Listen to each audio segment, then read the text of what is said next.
Hello, SI గారా మాట్లాడేది? కాదురా, నేను పాత ఇనుప సామాను కొనుక్కునేటోడిని. ఇక్కడ జైల్లో సరాకలు సినిమా ఎక్కినాయంటే సెకండ్ హ్యాండ్లో తీసుకుపోయేందుకు వచ్చిన. కిలకెంత సార్? 30. దుకాణం ఏడుంది సార్? ఏం మాట్లాడుతున్నావు రావులే?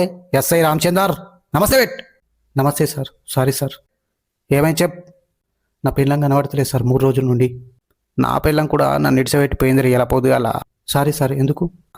నా బండిది టైర్ పంచర్ అయిందిరా, దాని స్కూటీ మీద స్టేషన్లో ఇడిచిపెట్టిపోయింది సార్. అది ఇడిచిపెట్టు కానీ సద్దమే చూసినావా? గాడెందుకుంటుంది సార్ 3 రోజుల నుండి? బూజు దులుపంగా సక్కరచ్చి పడిపోయింది కావచ్చురా. లేదు సార్. ఓకేరా. మనిషి కలర్? సామనలుపు సార్. ముక్కు? నడి ముక్కు సార్. చెవులు? తప్ప చెవులు. మెడకాయ? కనిపించదు సార్, మనిషి దుడ్డు ఉంటుంది కదా. ఓకేరా. సేమ్ కావాలనా? అట్లా కూడా ఉంటుందా సార్? మజాకి వేసిండ్రా. Okay sir. ఏమ్రా మాట వెళ్తలేదు? బువ్వ తినలే? తినలేదు సార్ ఇంకా. ఏం కూరరా? పచ్చపప్పు సార్.